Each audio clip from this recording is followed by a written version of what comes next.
Hey, this is Kelly from the Dolly Rocks. This is Joe Queer from the Infamous Queers. Hey, Sleepy P. Martini. Hey, this is Indica Flower. And you are listening to Our Brains Hurt. Our Brains Hurt. Our Brains Hurt. Losers.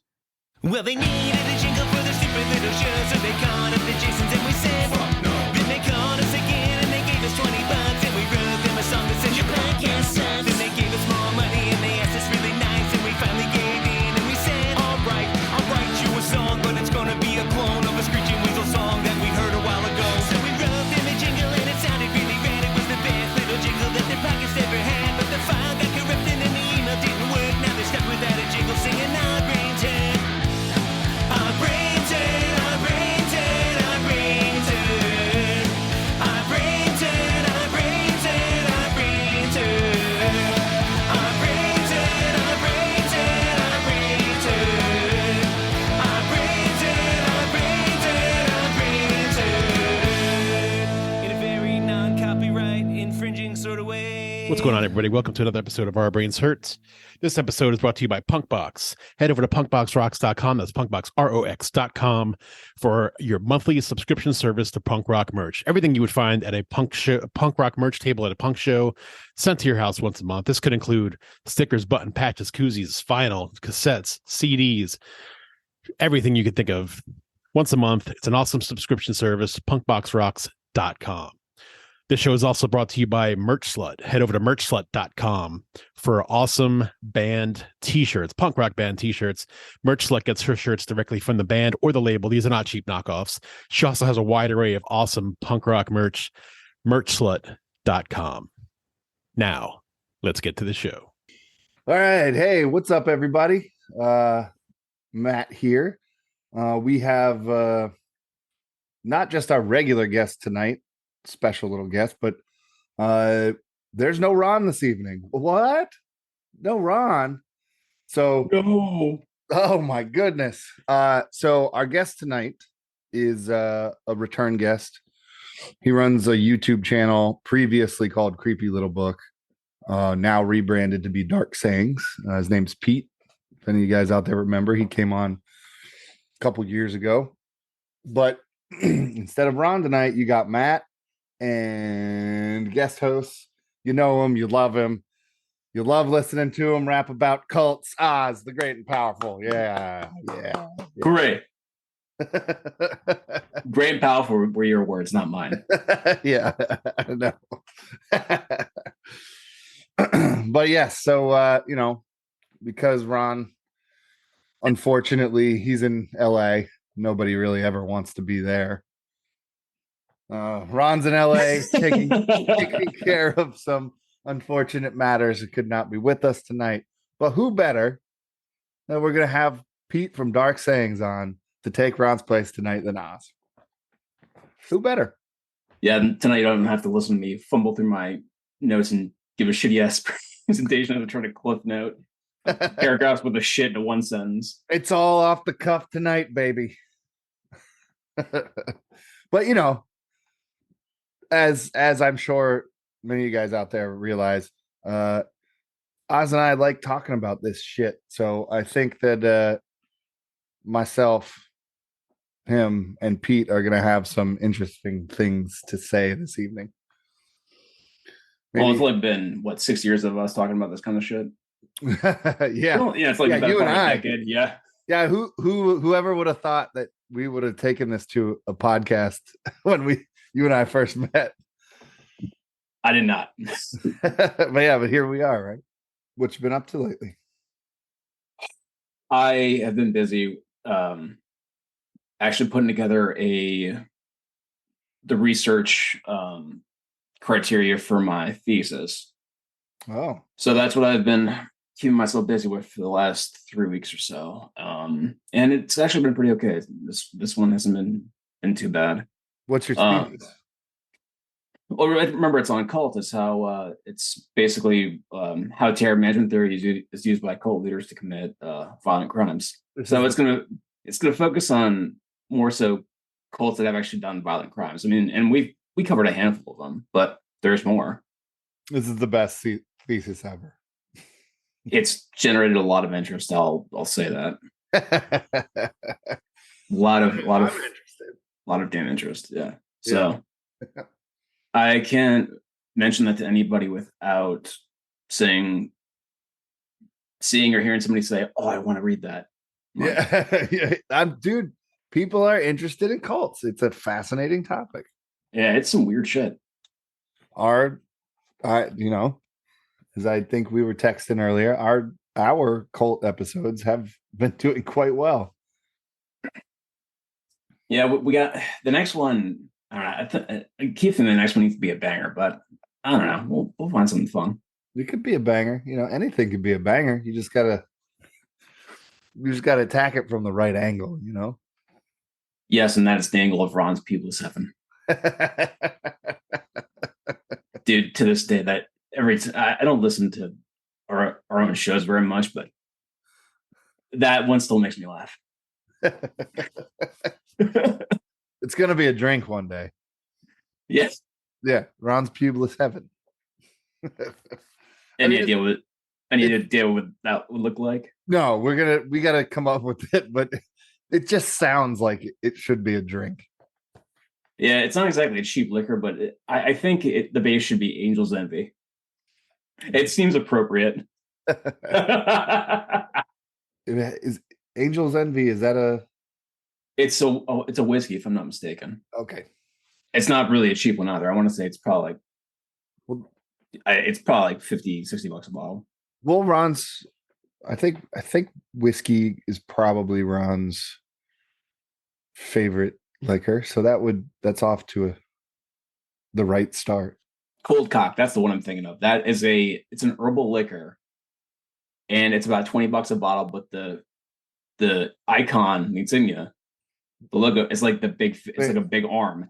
Do you remember that episode of It's Always Sunny in Philadelphia where they had the party mansion and they were trying to get people they were trying to invite them, so they were handing out invitations that were supposed to be biceps and they ended up looking like dicks. So hold on. It's the liquor's called Cold Cock, and it's saying, or tagline is, "It's in ya." The tagline might be something like that, but the bottle's black and it has what's supposed to be. It's like a black arm, like making a fist. They knew what they were doing. Yeah, yeah. You think they knew? But incidentally, I haven't been able to find it around here in a long time. It's probably been 5 or 6 years since I've had it, but it's about $20 a bottle. Not bad for what it is. I did see the other day rapping with some people at work. We were trying to figure out what the best and the worst cheap gas station wine was. Ooh. And in my studies, let's just call them that, I found a bottle of gas station wine that it was legitimately shaped like a dick. Like they also knew what they were doing. Yeah, when I was on vacation, there's a bottle of rum. I want to say it was called Big Black Dick. Oh no! So there's no stops there. They just they flat out say it. They went right for it. Yeah. Oh no, they totally went for it. Let me see if I can find a bottle. This might take a while. I don't think it's going to take a while. If you type the right thing in the search engine, I think it's going to come right up. I wasn't going for that. I was going for my photos. No. Yeah. Well, you find the. Nope. It is Big Black Dick rum. Yep, that's what it's called. Yep. Right there. They let you know in the name what it is. Yep, and the bottle is black. Where is this out of? I was in the Caribbean, so is it a Caribbean company? I don't think so. Cayman Islands, maybe. I mean, that sounds like something the Cayman Islands would do. Well, that's also where I had Shipwreck. Fantastic rum. Oh, Shipwreck? I've had Shipwreck. Yeah, you can get it locally too. I was kind of amazed. Yeah. Well, I'm not much of a rum drinker. Every once in a while, I don't hate on it or anything. It's just it's never been my first choice. I don't know why. No, tequila's usually my go-to. I mean, if it's liquor, usually I just go for the seltzers because it's just because it's easy. And there's not a ton of. Well, there's not a ton of calories. There's not a ton of carbs. I don't feel like I want to die when I have it. I think the word I was looking for is there's not like a ton of consequences like there is with everything else. That's valid. I mean, of course, have some. Oh, speaking of that, since it is Pete coming on tonight from Dark Sayings, and we have Oz, I figured my drink of choice for the evening would be red wine because it just seems appropriate. Yeah, I've been drinking more red wine lately. It's been nice. I had to cut a lot of red wine out. I used to drink a lot of red wine. Like that had become like I think probably my go-to there for a little while. It's just your 40s happen, you get gout. I'm pretty sure gout happens from other things, man. It happens from all sorts of things, but it happened to me in my foot. So like let's give a little medical lesson here about gout real quick. As I take a sip of red wine. Gout is a form of rheumatoid arthritis, or however you say that first word. Rheumatoid. Yeah, rheumatoid arthritis. It is a form of that, and it is. So like there's these things called purines that your kidneys create, and there is foods and drinks that are high in purines that your kidneys can't always filter all of it out. Actually, I don't know if your kidneys create them or not. I think your kidneys create them and try to filter them.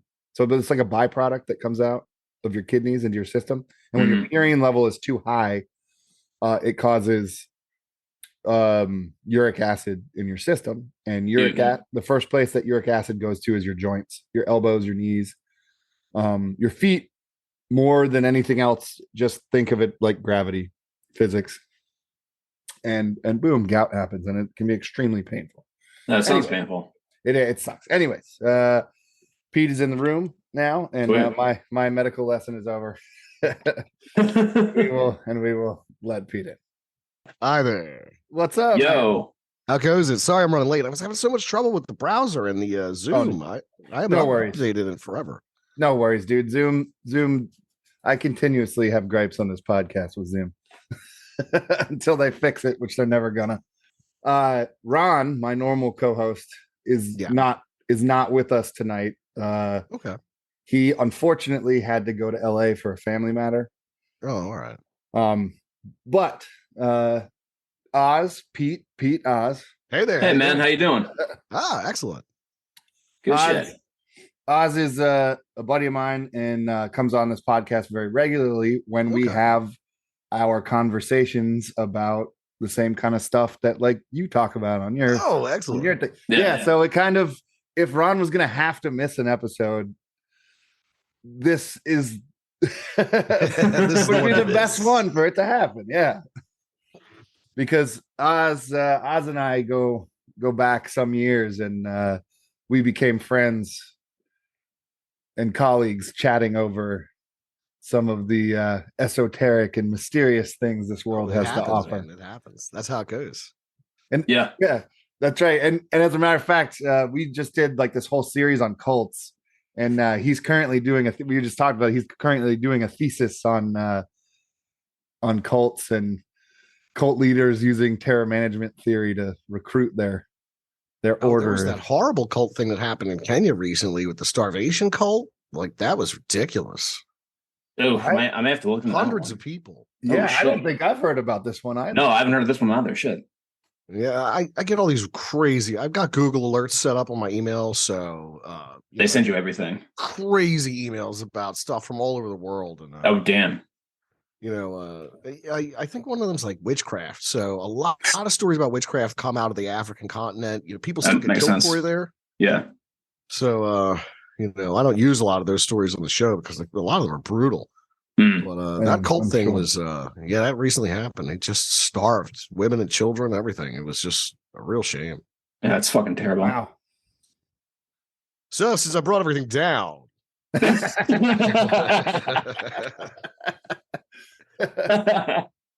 Yeah, well, I guess since we're here, I want to know why you rebranded.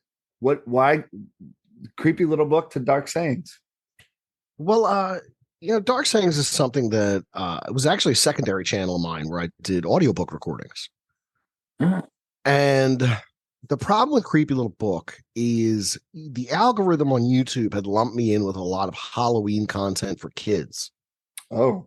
So it was all kinds of spooky little tales and creepy Halloween, and I felt like it was time to rebrand, to kind of refresh. I've done everything I ever set out to do topically as far as I could as Creepy Little Book.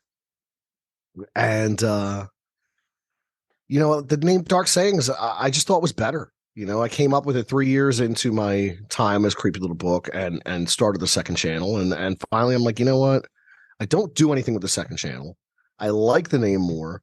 So I'm just going to rebrand and see what happens, and it's been interesting. My views are up, my impressions are up, everything's up. Oh, wow. That's good. Except for the subscriber count. That just bleeds out. Oh, God. Yeah. Bleeding every day. But I think that's YouTube removing dead accounts more than anything else. Yeah. Yeah, I know. I hear people complain all the time that they get unsubscribed from certain YouTube channels, but it's silly. I also agree with you on that, though. I think that a lot of that is either dead accounts or inactive accounts. Mm-hmm. Yeah, I don't think there's a mass exodus. It's just, a little trickle here and there. But, it's got to be just them cleaning out dead accounts daily because it's too small to be. I mean, it can't be death by 1,000 cuts. Doesn't feel like it. No way. No, I mean, YouTube isn't the same place it was 7 years ago. No. And I'm coming up on 9 years in September. Nice. Yeah. I figure, I'm going to push till 10. And if I haven't achieved what I set out to achieve by then I'll consider retiring and write a book. Oh, a creepy little book. Yeah, I had to say it. That's got puns. Yeah. Uh, I have the Creepy Little Book right here. It's a physical thing. Like the channel was named after something. Oh, nice. Yeah, it's real, Yes. Now, is that the only copy of the Creepy Little Book, or do you have that's others? it. That's it. No, that's the only one. Oh, wow. It's impressive. It's the OG. All right. Since I guess it was your last night episode, mm-hmm. You talked a little bit about the Rosicrucians. Yeah. And this has been a question that basically has been in my head all day because you were talking about them. What is your opinion of what went down with the Georgia Guidestones? Since there's always been that Rosicrucian kind of connection there. Yeah, I always kind of thought that you're absolutely right, the Rosicrucian connection, because the builder's pseudonym was R.C. Christian and Christian Rosenkreutz of the Chemical Wedding, who is founded in the Rosicrucian order. So I always thought there was some kind of connection. There is a Rosicrucian monument in Philadelphia where I'm from. And that's what led me down the path to researching Rosicrucianism in the first place. I was looking after the story of a monk named Johannes Kelpius, who came to Philly in 1683 with a group of 39 other people for the purpose of waiting for the end of the world, which they expected to occur in 1700. So they built an observatory and a house big enough for 40 of them. But Kelpius didn't live in a house. He lived in a cave. And his cave still stands in Fairmount Park, Philadelphia. So it was a rainy day, and I went down there. This was before Creepy Little Book even existed. I was working on another channel called Yellow Cube Media. And we went down there in the rain to film the cave and kind of recount its history. But right next to it is a monument from the Rosicrucians from like 1963, dedicated to the first magistrate of the Rosicrucian order in the New World, Johannes Kelpius. So after that, I reached out to the Rosicrucians, Amorc specifically, and met them at their outreach center in Harlem, up in New York. And we spent a while talking about their philosophy, their teachings, their rituals, their literature. So when the Georgia Guidestones things happened, I'm sorry. There's a cat in here. It won't shut up till I let him out. Just sit at the door I hate him so much. Oh my God, animals.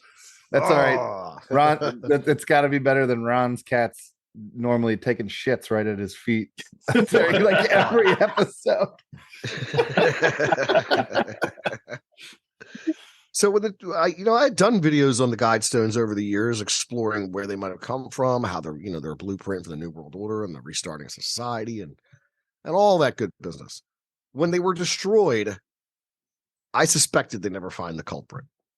And here we are. They've swept the whole thing away. They buried it so fast, and they never found the perpetrator. They've got one blurry video. I don't understand how they got satellites that can read your phone from orbit, but they're unable to catch the person who destroyed the Georgia Guidestones. Coincidences. I don't believe in them. Yeah, it's such a weird thing that went down to this monument that is either you're curious about it and you think it's cool, or you just fucking hate it. Yeah. And it's been vandalized a couple times. Yeah. I mean, permanently vandalized. Like I think somebody threw acid on it at one point in time. Yeah, there was acid, paint, 666s and no Antichrist kind of stuff. And then finally somebody took it out. Hey, there it goes. I mean, I always wanted to drive down and see it. Now I got no opportunity. I know. Same. And I always, because it's carried with some people, it's carried that kind of a negative connotation because of the somewhat eugenic message that I guess could be derived by some things it says. Well, that controversial aspect, I think, is mostly due to the maintained population under 500 million. Like, how do you maintain a global population under 500 million unless you're just absolutely controlling reproduction and you cull most of the population? But hey, that's par for the course with this kind of stuff. I've been invested in this kind of content many years, long before I ever started producing my own topical entertainment. And from Bill Cooper to the Report on Iron Mountain to Phil Schneider and all these other big names, they've always inspired the idea that something's not quite right out there. And I think anybody who's been paying attention for the last couple of years can just see clearly the level of deception that's filtered down to the populace from the highest levels of various sectors of society. I mean, even now, I think that there is a new religious movement in the world. It doesn't necessarily observe any worship of a deity, but it has doctrine and dogma. You can end up shunned. You can face the repercussions of not living up to the religious aspects of the new religion. It's really strange, but it's interesting at the same time to kind of see how these things form. And I also find it fascinating. There's the absence of any deity. It's almost like a Luciferian thing where you worship the self. A lot of that going on. A lot of narcissism in the world, man. Yeah. Yes, it's manifested in society in a very negative way. I feel, I worry for the youth. I do as well. especially for my own offspring. Yeah, mine especially. Yeah, I hear you on that. The narcissism, the COVID lockdowns, coming out of that, I was saying it at the time, and I'm still saying it now, is it really, really squoze the narcissists out of the woodwork to show themselves. I think they more than anybody else had issues with and everybody had issues with being alone or being locked down on some level, but I think the narcissists really it fucked them up. Yeah, it's a psychic vampire needs to feed. Yeah, and it's hard to do if you're isolated.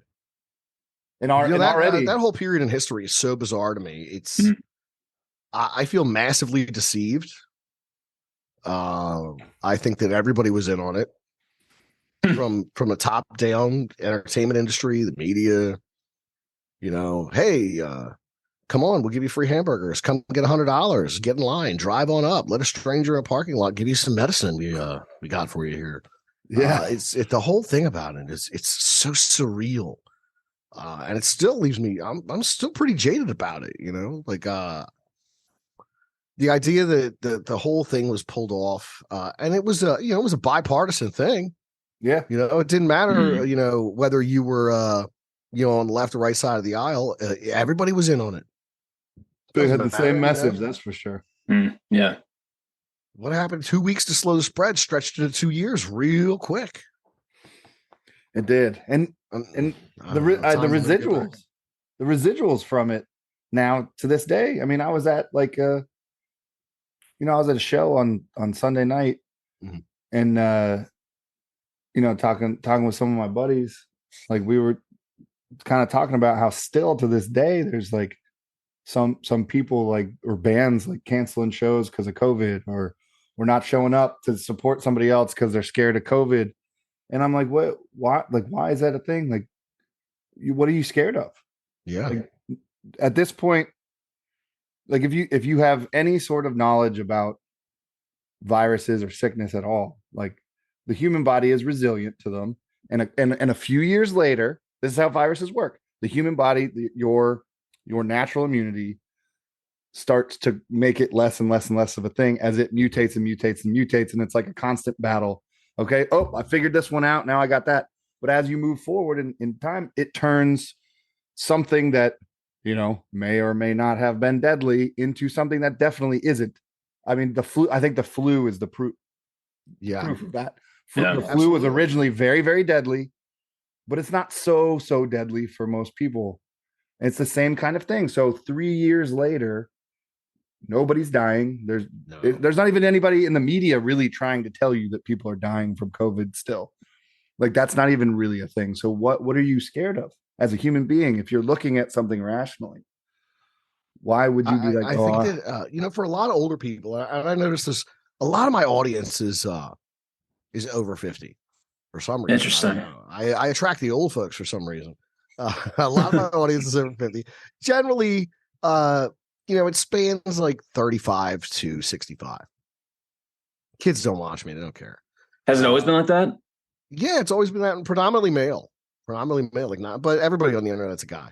So so 90% male, and you know, anyway, they I totally forgot what I was going to say. Where totally lost track of what I was talking about. The older audience. Oh, the older crowd. Yeah, the older crowd, I think, is more inclined to trust the media. They grew up with Walter Cronkite and Kennedy, and you know, I think of my parents especially, like you know, like to them, you see it on TV, it's on the news, it's true. You know, why wouldn't it be? What is there? You know, what is the impetus to lie at that point?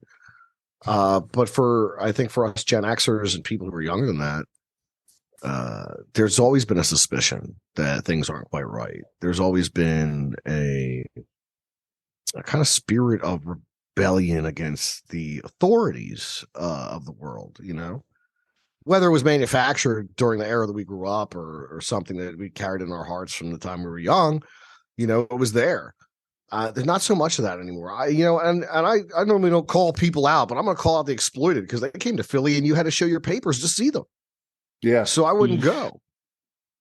And I was like, that is not cool. Like, you know, I don't know if it was enforced by the city ordinance or if it was policy of the band, but it really put a bad taste in my mouth for a, you know, for a band that I supported for many years.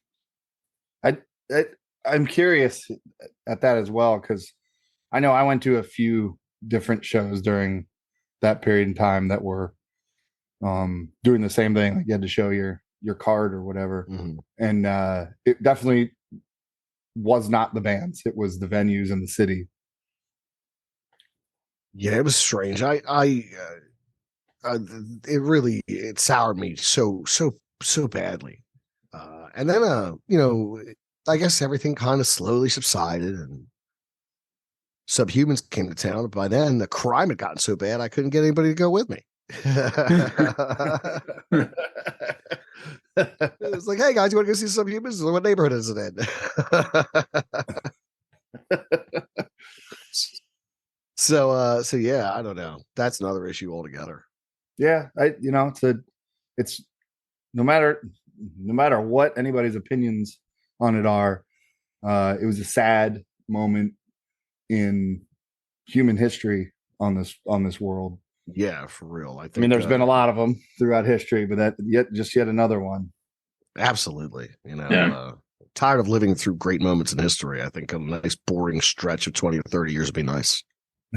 Yeah. Can we just get a nice boring stretch here where another big happens? Yeah, weren't we like what did the 70s tell us? Weren't we supposed to be entering like the age of Aquarius? Weren't things supposed to get better? Yeah, things were, they've been saying we were entering the age of Aquarius forever now. I'd be very happy to see when it happens, because they can't even nail down when that's supposed to occur. Maybe you flip a couple tarot cards and shake some rocks at it, and that'll happen. Yeah, haven't they been saying that since like the 1930s, 20s, something like that? Yeah, it's a new age.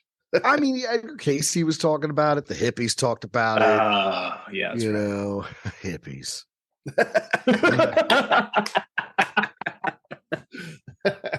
I hate the 60s, man. I'll tell you what, if there's one thing I hate, it's the 60s. I think they're the most detrimental era to society. And in 20 years, they're going to look back on this decade and say the same thing. Yeah. But I'm kind of a nut in the area of expertise that I'm well versed in. There's something called the Aquarian Conspiracy. I believe it's the title of a book as well. It explores how the Beatles were socially engineered to help create the counterculture of the 60s that led to the world we live in today. The destruction of the moral fiber of society and its social cohesion. I think that, there were good things that came out of the 60s socially, as far as like, equal rights and that area. But the degradation of morals overall and how that accelerated over the years, it's wild. That is actually an interesting theory because, I think there's a lot of people in, a couple older generations from us that really, really loved the Beatles coming out of that time who have no idea that the Beatles were a manufactured band. I mean, they were that bad, be so big. Yeah, they were legitimately like the first boy band, essentially. Uh-huh. Oh no. Figure, if you look at like when they show up on that airplane, the first time they come to America, these are real tight shots. It's not like they're wide pan crowd shots of thousands and thousands of people. They're real tight shots of like 20 girls screaming. Yeah. So it was framed in a very specific way. And they go on Ed Sullivan and that's that. Ed Sullivan, that's another thing. I mean, you could have put anybody on Ed Sullivan, they were going to become instantly world famous. Yep. Yeah. I mean, Elvis wiggling his hips up there, the king, the king got can't even show him from the waist down. Don't show him from the waist down. Yeah. And he wasn't even playing his own songs. No, he definitely wasn't. Yeah. Nobody was playing their own songs back then. I mean, you got to figure, even in the Motown era, songs change hands between artists all the time. Mm-hmm. One artist would write another, and I think that was, that's still true. Well, I mean, to some degree. Now you got 6 or 7 people writing any given hit pop song. It's Max Martin. Have you seen that documentary about the Wrecking Crew? No, I don't believe so. So the Wrecking Crew was like this studio band that like recorded all the music to like everything from like 1950 something to like 1970 something. Like essentially not like everything, but like everything coming out of this one studio that was like one of the biggest studios in this country on the face of the planet. I mean, they literally played everything. Oh, like, it doesn't shock me. None of the, like all these famous musicians who got like none of them like played any of their own shit in the fucking studio. It was all this band. I mean, the singers sang obviously, but like right, yeah. It's just wild. It was like 80% of everything I think it was between those times was done by the Wrecking Crew. It's a cool documentary. You should watch it. I'm definitely I'm gonna jot it down in the book. I think it's just straight up called the Wrecking Crew, but it might have a different name. But that's what the name of the studio band was. And in the 60s, you also had a lot of violent crime go up, and you had that. It was kind of like the era between the 60s and the 70s was like the classic era of cults and like American serial killers. A very interesting period in history. Well, and it really is. And we had like all these weird like things happen during that time that 10 years, 20 years later, like we come to find out that it was all just manufactured bullshit, like the war on drugs. Yeah. Oh yeah. You know, Oh, that completely came makes out of sense. that time period, and the war on drugs, you know, more like the war on American citizens. Like, and I mean, that all goes back to like, wait a minute, they can make paper out of hemp? No, we gotta ban that stuff. What about our timber?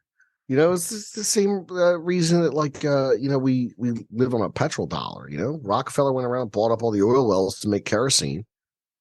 But then they invented the light bulb. People didn't want kerosene anymore. yeah, You know, so we got to do something with all this oil. Let's put it in our cars. it's true. Yeah.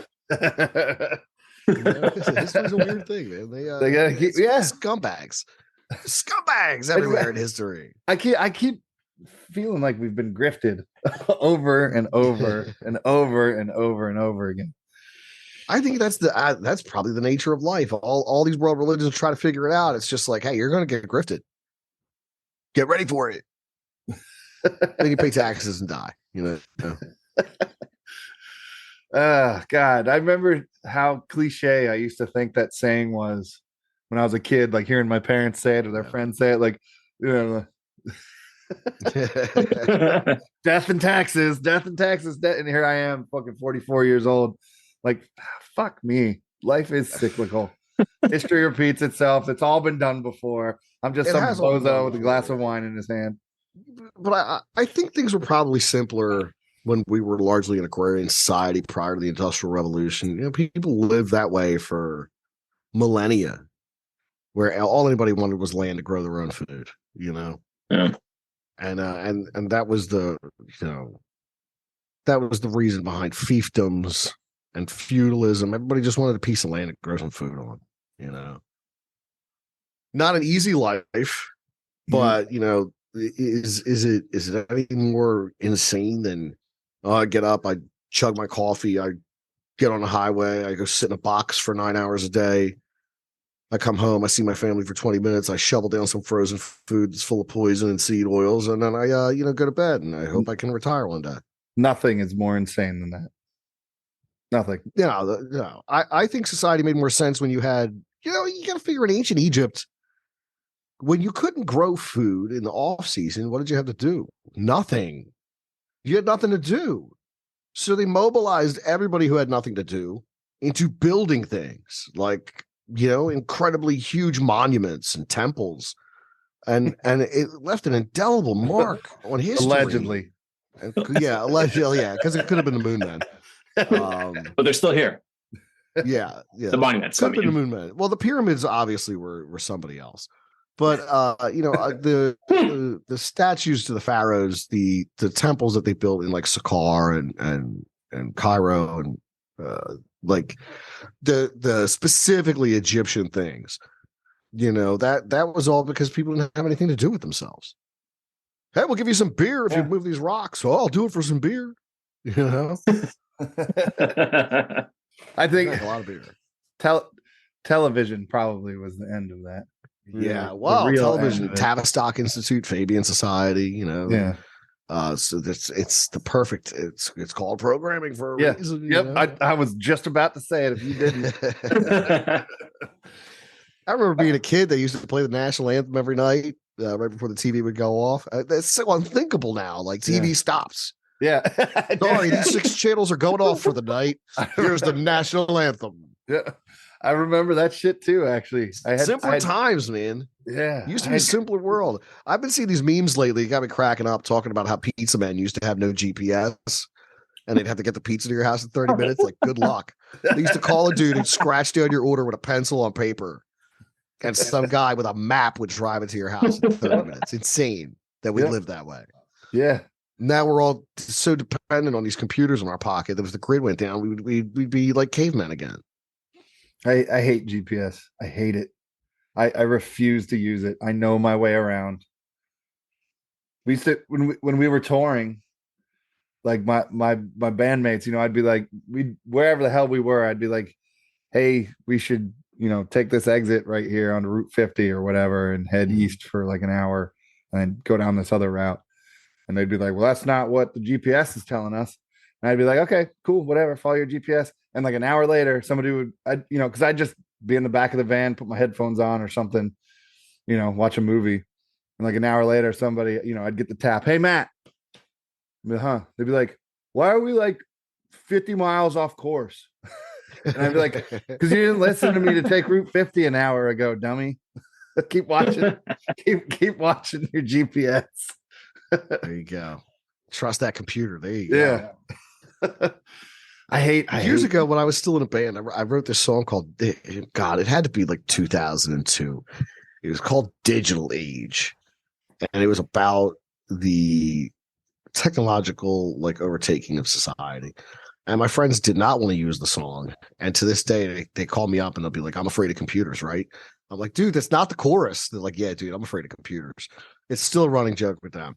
But you know what? I'm afraid of computers, man. Once this AI wakes up and realizes we're people, it's gonna be a bad scene. Oh my God. Artificial intelligence, transhumanism, the singularity, like there's gonna be RoboCops all over the place. Like, did none of them watch Terminator? Like, nobody seems well, they don't seem to care. The guy from fucking Google that created Google AI just like stepped down last week with a message to like basically the world that's like, hey, we need to regulate this shit now. Like, I'm leaving Google because of this. And you guys are not even listening. Yeah. I think it's more dangerous than the A-bomb because, at least there's, somebody's got to press the button for that to happen. Yeah, nothing can think for itself. But once this thing wakes up and it's like sentient and it's over. It's just over. It'll be like a god. It'll know everything. I mean, and the fact that we've got cameras on our doors now. Oh, I'm gonna put it, let me get that Ring camera, put it on my door. I've got an Alexa that listens to me all damn day. Yeah, I don't have any of that stuff, man. I don't blame you. Shit. Certainly not an Alexa at my house. Not at all. Somebody gave me one as a Christmas gift, and I was like, nope. They got Star Wars ones for the nerds now. They were advertising those the other day. Oh no! Yeah, I mean, I love Star Wars as much as the next man does, but I ain't getting one of those. Oh no! Little Boba Fett's with Alexa built in. It's the synergy, corporate synergy. I mean, how could that be anything but a spying device? Like, legitimately, people are getting. Yeah, I don't know. People just don't even suspect. Like, oh well, hey, there's no big deal. People are getting even emailed like carry. Even the phones, they're like tracking devices. Oh, 100%. Yeah, 100%. Yes, that is true. I get an email from like Google once a month. It's like, here's where you drove. Here's how far you went. Here's all the cities you visited. It's like, why do you need to know that? That's how they get you. That's how they get you. I made videos about a social credit score system and all this digital tracking, almost 7 years ago. Yeah, I know. I started talking before about it was implemented in China, even. And I think the video was about the dawn of its implementation. And now all these years later, it's like, they got the kids in school wearing headbands that like can light up when they stop paying attention. And I remember talking about it back in like 2013, being like, watching sound the alarm, man. Yeah, exactly. I was like, oh shit, China's thinking about doing this. Like, and it's already here to some extent with the corporations that what's it called, the ESG score, environmental, social, and governance. The score investors consider that score before investing in companies. So companies want a high ESG score. So that also gets them involved in like politics, which I don't think corporations have any business being involved in. I don't need KFC telling me who to vote for, man. Just make me a bucket of chicken. Well, they clearly want you to vote for the Colonel. Absolutely. Nobody fucks the Colonel. Yeah, for some reason, I always associate Colonel Sanders with Foghorn Leghorn, and I imagine he just talked that way. I'm not old enough to remember the Colonel, in real life. Oh man, he was committing genocide on his own people. This all makes sense now. Connecting the dots here. Yeah. Now KFC has Christmas dinners in Japan. It's all connected. Well, all right. So for the listeners of this podcast, I'm not entirely sure a large portion of our audience understands what the social credit score is in China and what it is leading to as in like the rest of the world, like how more than likely it happening in China is some sort of test to see how it works. Yeah, and well, other countries. that was the title of my video, the beta test for the Mark of the Beast.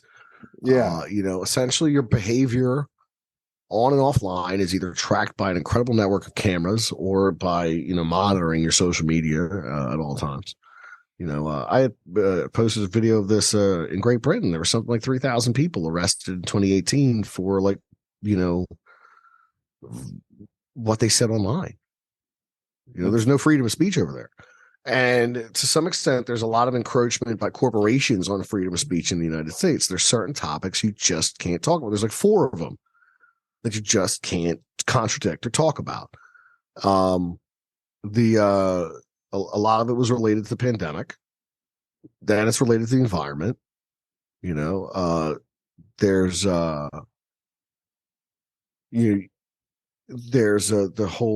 big push for identity now.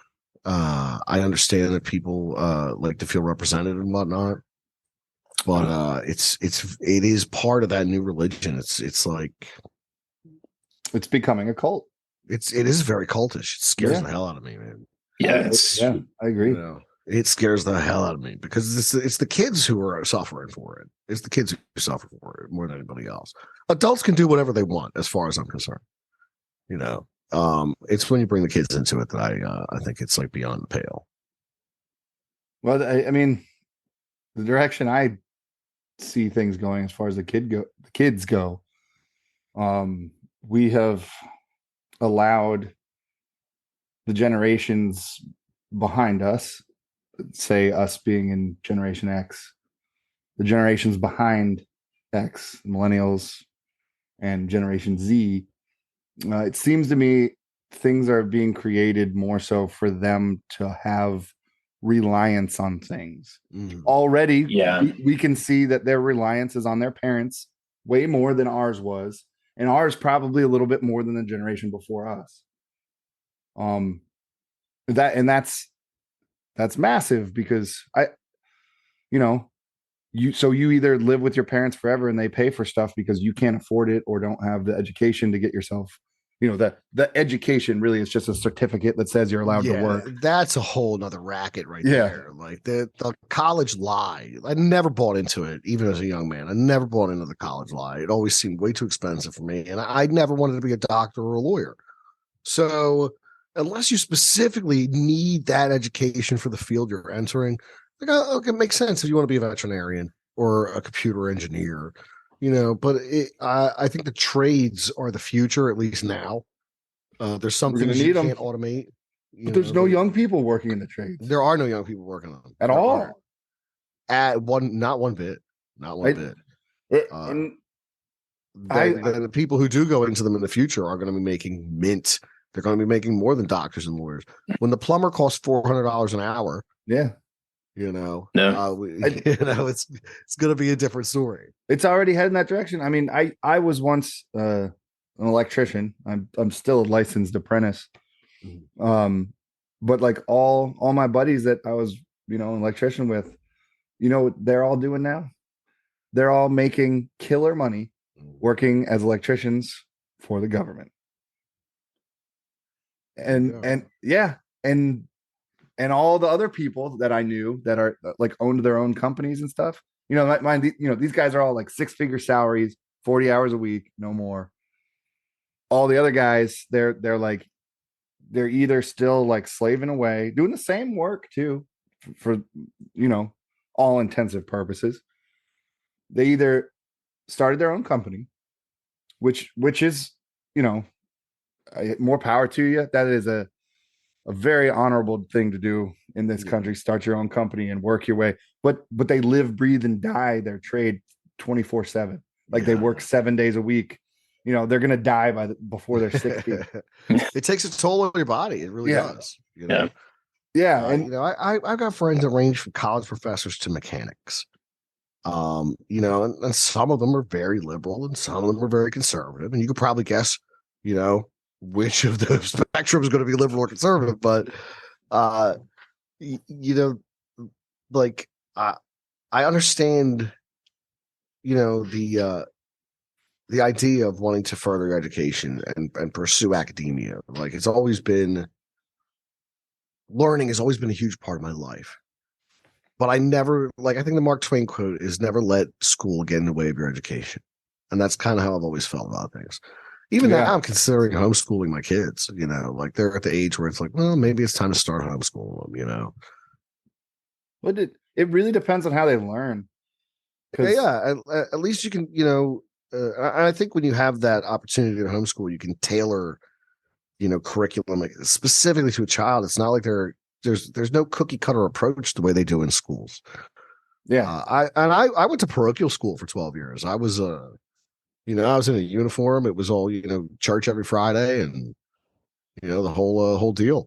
I thought I got a pretty good education, but I hated every minute of it, and not for the religious aspect, just the structure. I mean, it's how they trained Prussian troops in the 1800s. It's a very old method of like educating people. And I don't have faith in public education at all. I don't necessarily think it should exist. Like, yeah. Like I was homeschooled. Oh, sorry. I was homeschooled for a bit. It was amazing. Oh, I can imagine. I was really sold on it. There's a young lady I know who was homeschooled, and I would have never guessed. Very bright, very sociable, very articulate, very well educated.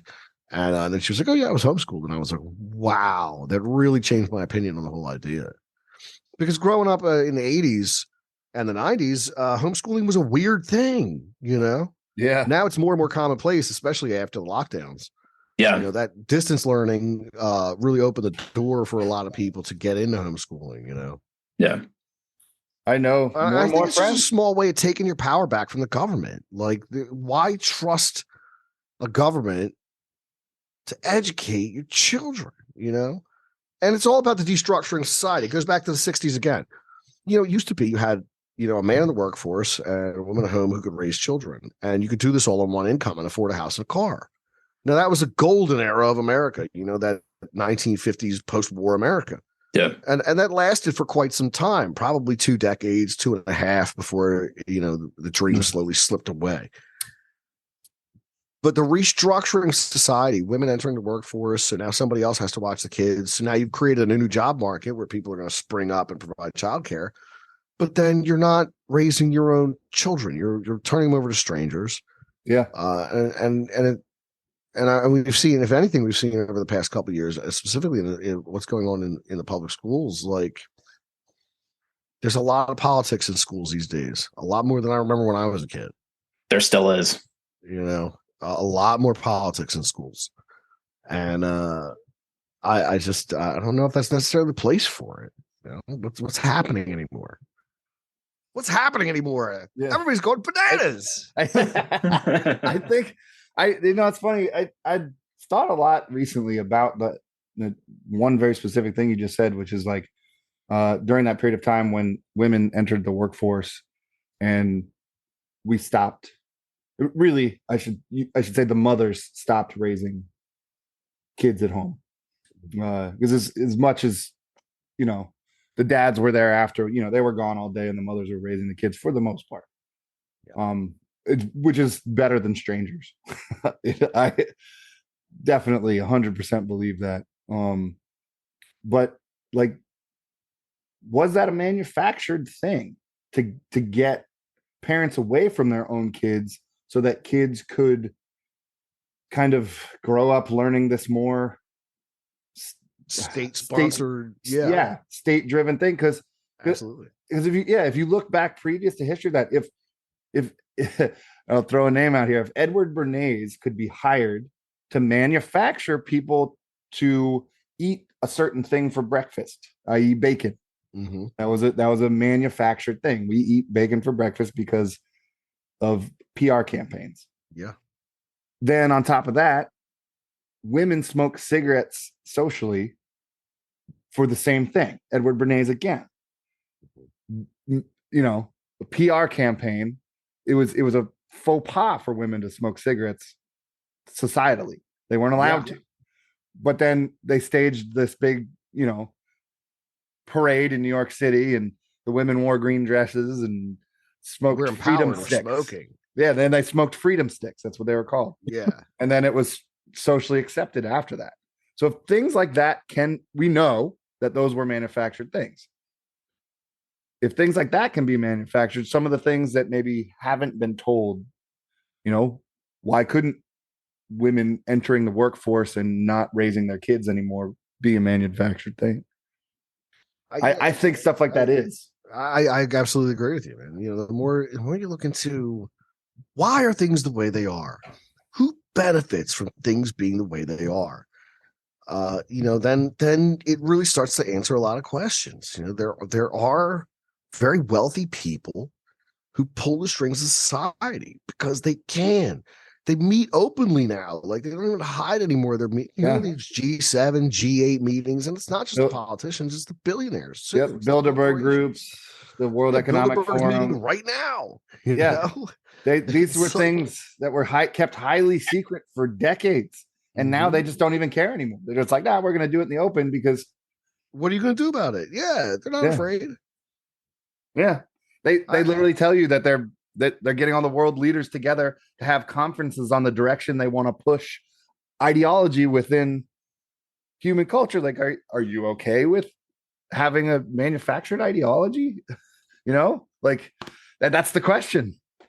Not to you specifically, but to everyone. Right. Yeah. I as a younger man, and especially being in the punk scene the way I was, I used to have pretty radical views. And I find as the world becomes more radical, I become more traditional because that's the last act of rebellion left. Yeah. I honestly have started finding myself doing the same thing. It's like I didn't change the rest of the world. Yeah, I'm not an extremist. I'm just a normal guy from 20 years ago. But like to the outside people, my views are different than they were back then. But it's the same. I have the same view. Yeah. So it's weird. I've always kind of been like, live and let live, but don't push your bullshit on me. I was like that as a punk, and I was like that now as an older man. Like, I live and let live, but I don't need you to. I don't want anybody forcing their religion down my throat. And what we have in society is, like I said, there's a godless religion. They evangelize just like everybody else. They proselytize. They have their own doctrine. They have their own dogma, and you can sin against it. Yeah, and you would. I don't know. It's strange to watch these big companies embrace those ideas because they would never do that with any other religion. Certainly none of the monotheistic ones, and none of the pagan ones, because that would make even less sense. But with the social religion that exists now, yeah, absolutely. So weird. It is. Never thought I'd live to see the day, man. I thought the future was going to be crazy cool. Like, not like this. Flying cars and hoverboards. Where's my hoverboards, man? Yeah, I was ready for Back to the Future and Mad Max. I had the wardrobe for either. And those things that they call hoverboards, those motherfuckers don't hover. They roll. That's not a hoverboard. That's a rollerboard. You got magnets on there. I don't believe in that. We already had those. They're called skateboards, and they're way fucking cooler. Big question for you, based on what you just said. Do you think that the godless religion will at some point come to worship the AI when that becomes fully sentient? I think it's possible. There is I really hate to put it this way, but I think that there's clear evidence statistically that 70% of the population will do whatever they're told by the TV without question. Yeah. 30% of the people will not. They will say no. And this I think this was proven in a morality experiment back in the 60s, and it was reflected in studies that were just recently released after the pandemic. So 70% of the people will go along to get along. And those kind of people, they make the best Nazis. They're the ones that look the other way while the boxcars are being loaded. They're the ones that keep their head down so they don't get in trouble. They're the ones that allow the fascists to come to power. and implement tyranny over the people because they go along to get along. And there's a lot of people out there that support the current thing, whatever that might be, who go along to get along. Don't want to rock the boat. Don't want to, don't want to risk. I mean, look, a couple of years ago, there was a guy that got chased down by the news for a meme. Yeah. And he was prosecuted for it, and he lost. Yeah. He lost. They came and got him, and he Was it the not. Area 51 raid? No. It was a teenage kid who posted a Pete might be talking about something else, but there was a teenage kid that posted a meme about Biden, and they came after him and prosecuted him, and they won. Mm-hmm. He got convicted. Well, there was a kid who posted one about no, this one was the they took a WWF meme back when Trump had been a character on wrestling. And I think he clotheslined somebody with a CNN logo over their face. So CNN tracked down the maker of the meme and threatened to expose them on the news. Jesus. Yeah, like it's like over a meme. Like you were that upset. Like you use all your corporate power to come after somebody. I don't trust corporate news any more than I trust Coca-Cola. See, like these are corporations at the end of the day. It's true. They're corporations. And when you watch the news, who are their sponsors? Big insurance companies, big investment firms, and pharmaceutical. Oh my God, dude! Hulu with ads. Yeah, it's the most insane thing I have ever seen in my entire life.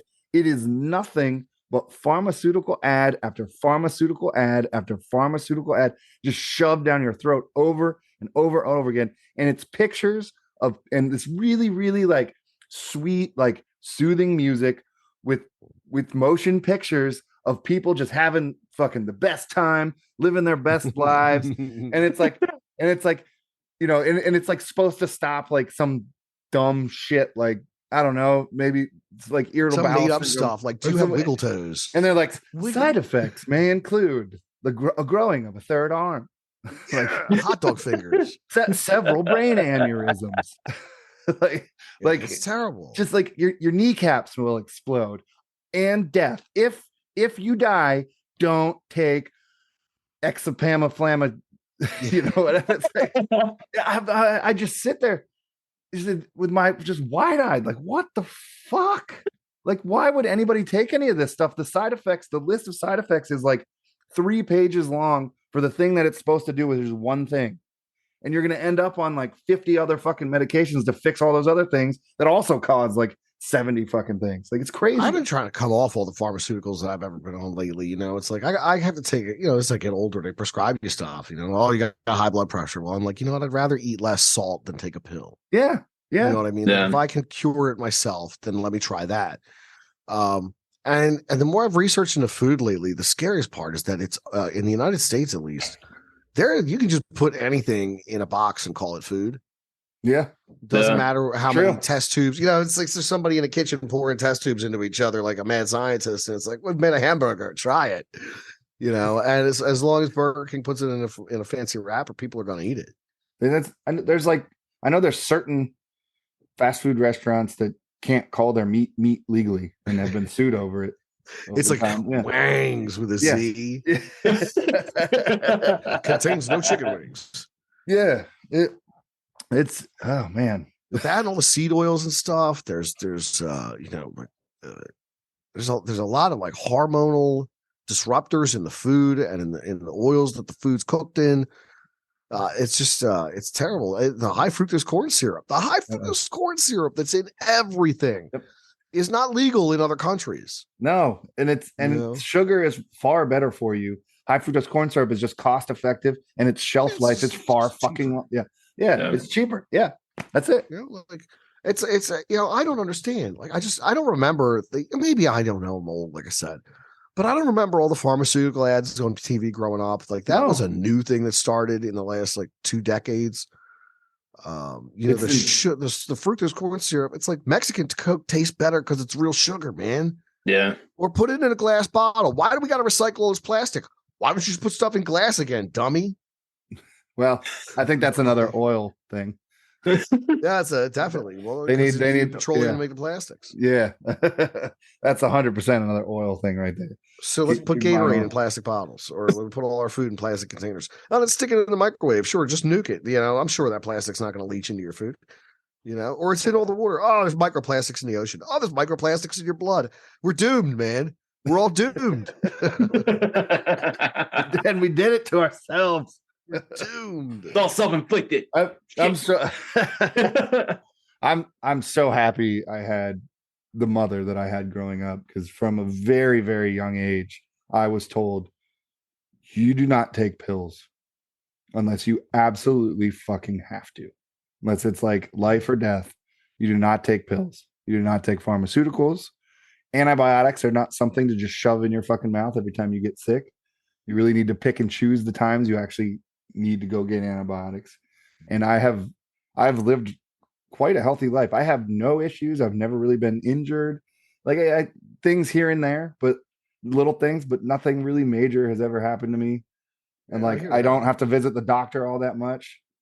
And I've watched all my friends and family like suck down pills my entire life and have like so many fucking problems. And I have to wonder, is it the pills? Wait, Matt, what about the gout? I've gotten to a point where the idea of like getting as far away from the cities as possible, buying 10 acres of land and getting some chickens sounds like a great idea. And the less and less the pharmaceuticals are involved in that process, probably all more the better. Yeah. I won't even take a Tylenol, man. I don't. I won't even take an aspirin. Even though aspirin really is something somewhat naturally derived, it's a pretty simple process to make an aspirin, but I don't know what else is in there. What else is in those aspirins? I don't know. I'm not a fucking chemist. So I feel like I don't need to take an aspirin when I have a headache. I could just do some deep breathing exercises and drink a glass of water and I'm okay. It's a strange thing. Oh, and Oz, you said, what about the gout? Yeah. Yes. I have gout now. That's my own problem because I'd like to drink alcohol. Oh, okay. Yeah. We all have to have our vices. Yeah. We got to have our vices. I always find that it's the people that don't have any vices are the ones you got to watch out for. For me, it's the giggle bush. Yeah.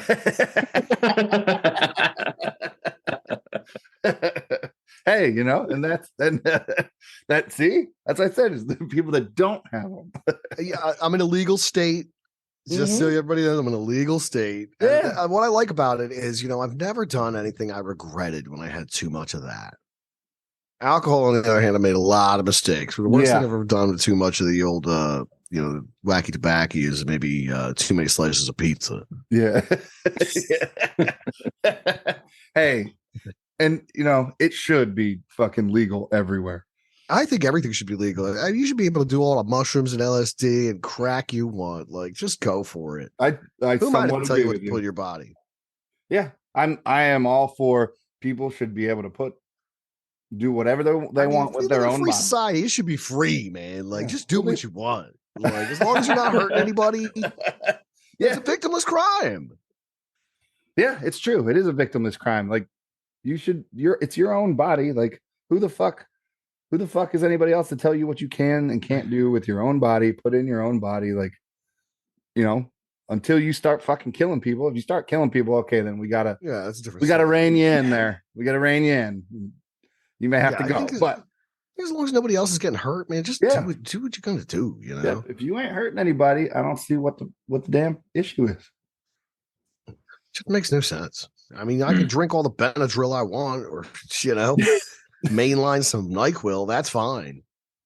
But you go to the wrong state with a little bit of a sweet leaf in your pocket, you get in some real trouble. It's so arbitrary too. It's like it's like somebody outlawing lettuce. No, there's too much water in the leaves. You can't have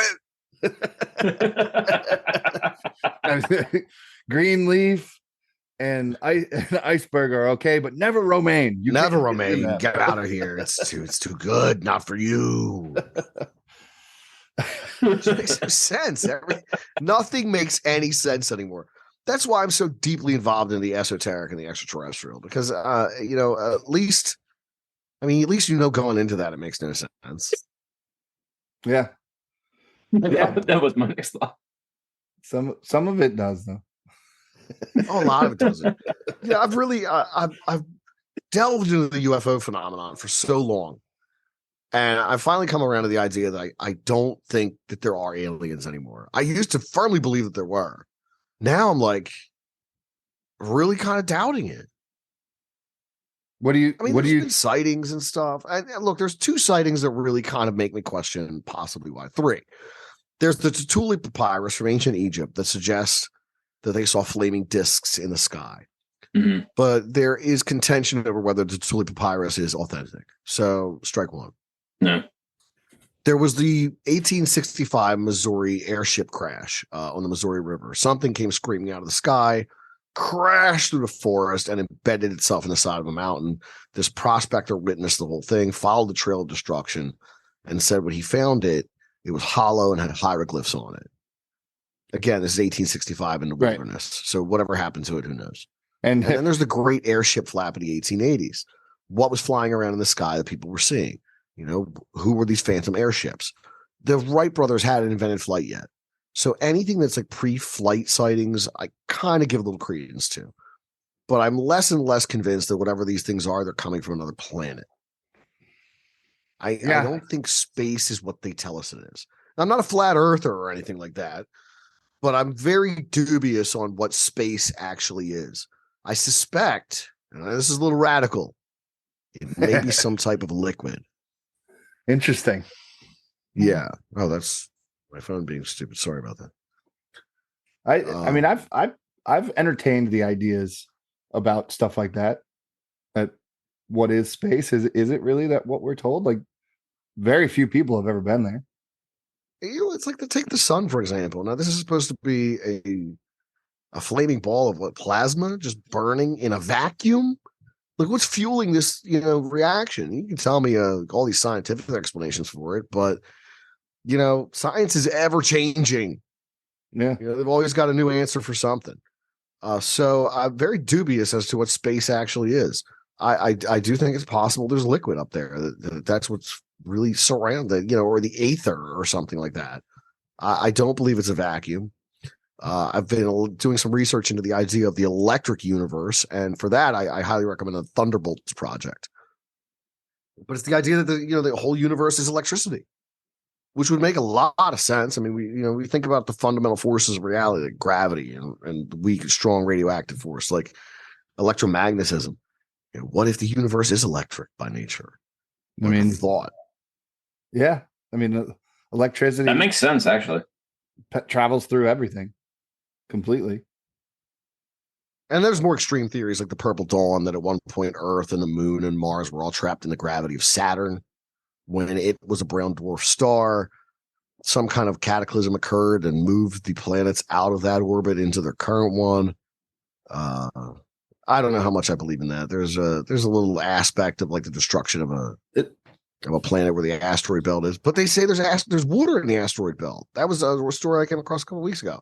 The asteroid belt is full of water. Well, how to get up there? I think the whole thing is full of water. That's definitely an interesting theory. Have you ever seen like on some of the like NASA infrared videos and stuff where they show where it's like supposedly when they have gotten close up to some things, there's like these round things in space that they've shown that almost kind of look like a donut. It looks like they've got a hole in the middle, but kind of almost has like a little chip out of one part. Do you know what I'm talking about? No, I was thinking you were talking about the bubbles around the astronauts in various videos. There's been some, they've like zoomed in on some of them. It almost looks like a donut, but it's like, it's clearly something that's quite a distance away that they're like zoomed up to. But there's several videos throughout the past like 30, 40 years that have captured these same looking things.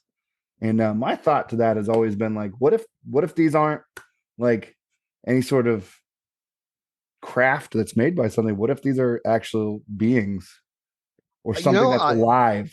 That's something I've explored before. The idea of these atmospheric beasts. something like a amorphous blob or a jellyfish or even a space whale of some kind. These Yeah, things that that might exists. exist. Yeah, in space, something that's alive that exists in space. That's like Yeah. a large tardigrade or a Mhm. large single-celled organism. Do you I think more that's an like absolute possibility. elementals? Is that more like what you're thinking? Kind of, but part of my point is like tardigrades live in space. Like they don't live in space, but they've been taken to space and they go into this like dormant like state and stayed within the vacuum of space, if you want to use like technical, and then we're brought back. We're talking about microscopic things here for people who don't know tardigrades. They're called water bears, is the more layman term. Look them up. They're extremely frightening, and you will be very surprised that something that looks like this actually exists in reality. But they brought them back to Earth and thawed them out, and they just came right back to life. Yeah, the idea of panspermia or life coming to Earth from somewhere else makes a lot of sense. I've explored the idea that the moon was a hollow arc transporting life forms to the planet Earth from some distant point in space. The idea of That's a fascinating theory, by the way. Might have come from Mars and settled in Antarctica. There have been a lot of crazy theories. That theory about the moon is extremely fascinating because there's a solid amount of evidence to suggest that the moon is actually made of metal and is hollow. Yeah, you can only get so far down in the moon. Like all the craters are like the same depth. There's no crater that's deeper than a certain depth. Yeah, because they all hit the titanium shell. The moon is a spaceship, and they ran two separate fucking satellites into it. Like and it rang like a bell. It rang like the first time it rang like a bell, and the second time was even more. It rang for over 3 hours. The second time. Yeah. Like let's not forget President Obama bombed the moon for some reason. That is true. Ingo Swann, who wrote the book Penetration, a famous remote viewer. Yep. He said he saw mining operations on the moon where humans were being overseen by aliens. So I don't know. I leave the door open to the possibility of extraterrestrial existence, but I've come to the conclusion that there's 3 possibilities. Either they are from another planet, which I think is very unlikely, or they're time travelers. They've mastered the ability to travel back and forth through time. That's why they're so elusive. That's why they don't really show themselves. Or they are from another reality, like celestial beings, some kind of like interdimensional. Interdimensional creatures. I hear that one a lot more. Yeah. That one makes a lot of sense to me, and I lean in that direction. That they are like, I guess religion would call them angels and demons, but I would consider them to be interdimensional creatures. I have started to lean more towards that realm. If these things that we keep seeing are actually from elsewhere, I have started leaning towards that, mostly for the fact that because the television is starting to tell me that they're flying saucers and could be aliens and they don't know what they are. Yeah. And I'm like, now we've been on this for a long time there, TV, and now you're coming around to this. Now something tells me you're lying to me. Once they started calling them UAPs, I signed out, man. I was like, I'm done. You guys aren't even taking this seriously. You're just renaming them. You know what? I was gonna leave this for another episode we were gonna do with Oz, but I'm gonna fucking talk about it now because go for it. I was on Reddit, and then Reddit took me down a hole that led me to a 4chan chat.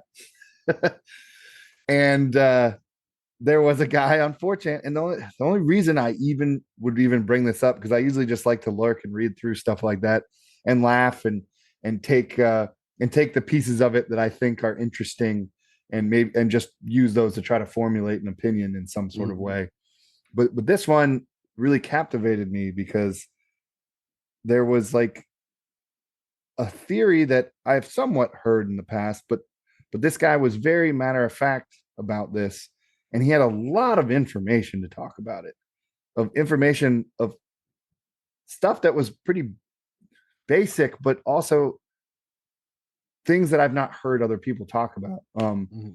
But he was basically saying he was someone in the know, and that there is a essentially some facility that they've known about that's deep in an ocean for a very long time, and that things coming in and out of this facility that are more like drones that are watching human beings, and that every time they've been in communication with this thing, but every time somebody's tried to get too close to it, it's either it can recognize if it's nefarious or not, and has taken out things that it deems to be warlike, and has communicated with things that seem to be not like that.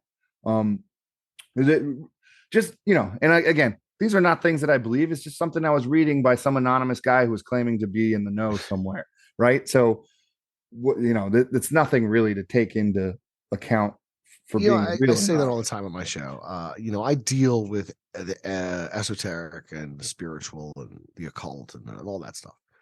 I don't believe in 85% of the things I talk about. I just do not.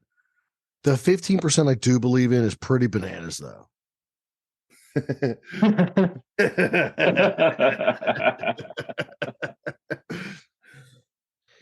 I kid. I some of the stuff I think that I recently somebody was talking to me about puddle Earth, which I thought was fascinating but unrealistic. It's a flat Earth thing. We're all in these puddles with ice walls around us, and maybe there's another puddle on the other side of the wall. Who knows? Hollow Earth has always fascinated me too. Big fan of the Hollow Earth. There was a guy named John Cleves Symes Jr. He lived in the 1880s. He was like a lieutenant in the Union Army or something like that. And he postulated that there were openings at the poles and they would lead to the Hollow Earth. So he had a bunch of globes made with hollow openings, and he went on lecture tours with them, and he tried to raise money to do an expedition to the South Pole so he could find the Hollow Earth. So maybe these things are coming from there. If the Earth is hollow. Yeah. I mean, UFOs are flying out of it. Fiction, it is all fiction. Shaver Mysteries talking about the same kind of stuff. These creatures inside the Earth. There's those. There's pictures from fucking like Antarctica and stuff you can go on Google Earth and find them, where there's these like weird cave openings in the side of fucking mountains. Yeah. Well, Jules Verne was writing about that since he wrote that in the late 1800s during the Center of the Earth. Yeah. The idea has been there for a long time. A lot of that stuff comes to that time period. The Antediluvian World, by Ignatius Donnelly, talks about Atlantis. I've got it. It's an interesting book. Edith Dorfa talks about the Hollow Earth. Of course, Journey to the Center of the Earth. Later on, the Shaver Mysteries would come along. He'd talk about creatures living in the Earth. There was a lot of strange spiritualism going on after the Civil War ended, and then again in the 1920s and 30s. Before the Second World War, but after the first. And I think that's because people had lost so many of their loved ones. They were reaching out for spirituality to rectify that. So, you would see seances occurring. Mm-hmm. The Ouija board comes along. People are practicing things. The Theosophy comes along. Yeah. And Theosophy is the reason why we even have the New Age. And half the stuff that people talk about in their modern belief systems are strictly occult or pagan, and they're completely unaware. I was talking to somebody the other day, and they mentioned karma. And I said, look, I don't believe in karma. That's like a Hinduism thing. But I think you reap what you sow. If you're a jerk, you tend to have a rougher life because you're a jerk. And even the Buddhists will tell you, you do the right thing because it makes your life easier. You're going to suffer either way. But if you do the right thing, it makes your life easier. Yeah, that's true. But a lot of people have adopted crystals and tarot, and even little things like the idea of karma, or all these other little trappings of the esoteric that have kind of been absorbed into society, manifesting, or the secret, or even this kind of worship of self that we talked about. That is an aspect of Luciferianism. That is, Crowley's "do what thou wilt shall be the whole of the law." Do whatever you want. That whole there's a hedonism to the new religion. It definitely exists. that is like, how would I put it? It's like the opposite of Gnosticism. And Gnosticism thrives on the idea of knowledge of the divine. And hedonism, this love for the pleasures of the flesh and the table and life fits more with the modern religion than anything else. There's very hedonistic. Yeah, that I see a lot of that taking place. It's an interesting observation. We get deep tonight. Normally I talk about Bigfoots and stuff. Yeah, that would add. You got me talking about all kinds of stuff that's going to get me in trouble. I can't talk about this stuff on YouTube. Yeah, that's all right. We can here. So, but anyways, that being said, we're gonna get to our last little 3 questions here that we ask everybody, and I'm gonna change them up a little bit. I think just based on the topic we had tonight. Yeah. Aside from the first and second one, the first and second one are pretty simple and straightforward, but we asked you them last time. I'll ask you again because these change. The answers to these change often. So the first one being, if you were on death row, what would your final meal be? Buffalo wings. Are you Like are 50 you a buffalo wing purist? I like them fried hard. I don't like them breaded. I think that's gross. But is it only hot wings with blue cheese, or do you branch out in different like flavors? No, I had some General Tso's ones recently that were really good. Oh, that sounds good. Yeah, I don't know if they, it's basically a sweet kind of Chinese sauce. I don't know if they have General Tso's everywhere, but that's what they call it here. So I had some of those. They were pretty sweet. Barbecue wings are okay too. I just like a fried wing. There's a sauce at the corner bar they make. I don't know what's in it, but it's kind of got a touch of garlic to it. I can't even quantify what it is, but I crave it all the time. I want it on sandwiches. I want a jar of it. I want to spread it on things. But it's like the bar's proprietary wing sauce.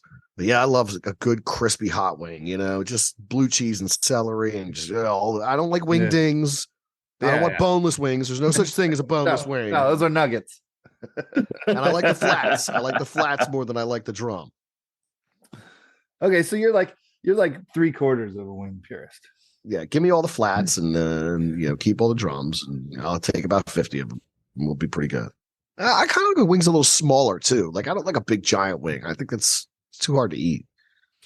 I want to be able to strip it to the bone in one bite. You might be the first person who's just said straight up wings for your final meal, which is cool with me because that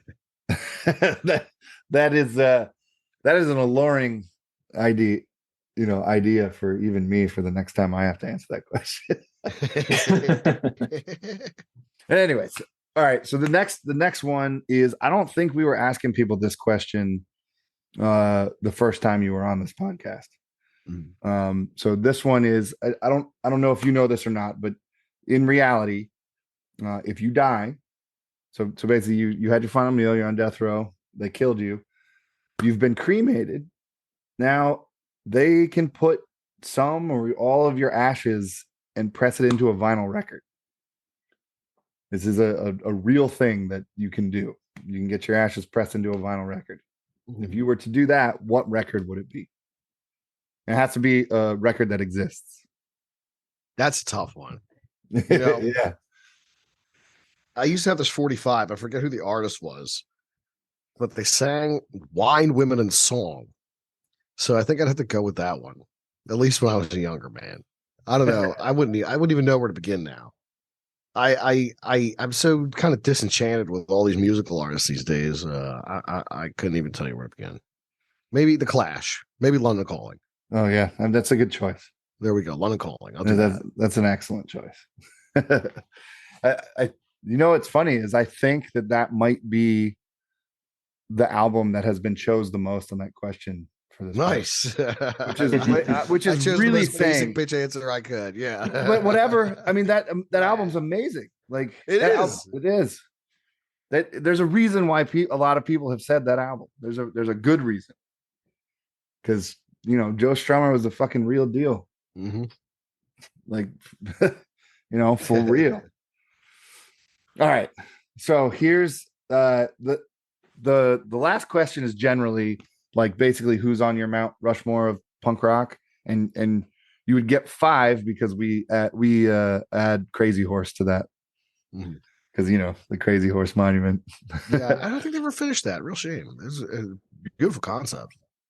But being that who you are and what you do, I would say let's do who'd be on your Mount Rushmore of how about cryptids or yeah. Well, I mean, you gotta have Bigfoot, of course, because he's he's been popular since the 50s. So Bigfoot, naturally. I'm in Jersey, so the Jersey Devil. Oh yeah, got the Jersey Devil up there. We want to be diverse, so I'm going to throw a little chupacabra. Yeah. Represent the Puerto Rican side of me, Who else we got? I need 2 more. I'll give you one from Pennsylvania logging folklore. The squonk. The creature's so ugly that if it sees a reflection, it cries itself until it melts. A squonk. It's an ugly little thing. And I guess I'd round that out with my favorite modern cryptid, the Fresno Nightcrawler. Nice. It looks like a pair of pants kind of walking around. Yes. Don't know what it is, but I love it. They're white, right? The white ones with the head with them on it, dancing around and stuff. It was like Fresno Nightcrawlers. Very good stuff. Yeah, that reminds me. I've been trying to find some good T-shirts lately, so I might order a Fresno Nightcrawler one. There definitely is merch. I've seen it. That's a good one. Yeah, that now famous video of those weird. It's like a head wearing the Patrick Swayze white pleated pants from Roadhouse. Yeah, shame they're remaking that.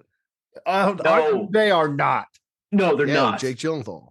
Oh, they better have those pants. That's all I'm saying.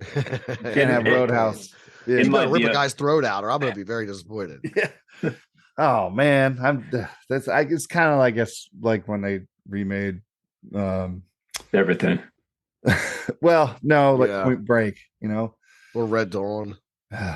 Yeah, I think I'm the only person on this planet that actually enjoyed the new Red Dawn.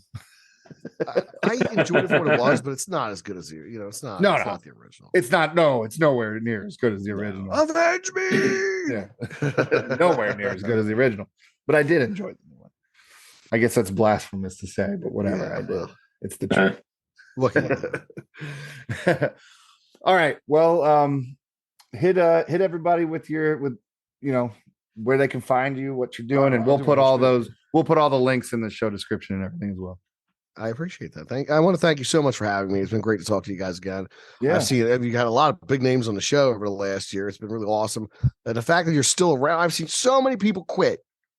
I'm really proud of you guys for still being around and doing what you're doing. I think that is fantastic. So I'll do my little spiel. I am Pete, a master of mysteries, an antiquary of the arcane. I cover everything from the esoteric to the extraterrestrial, the spiritual to the supernatural, and all that lies between. You can find me on YouTube 5 days a week, every night at 11 p.m. Eastern Standard Time, except for Tuesdays and Saturdays. Those are the days I take off. All my socials are Dark Sayings. You can find me at Dark Sayings of Old on Twitter and Instagram and all those places as well. So, I really appreciate it. Thank you. Please follow me and subscribe on YouTube. And we'll see you there live every night. Well, cool. Well, thank you. Thank you. I mean, we should do this periodically. I'd love to. Oh yeah, definitely. I mean, Halloween's coming up soon. Maybe we'll do something to that. Ooh, nice. That's not a terrible idea whatsoever.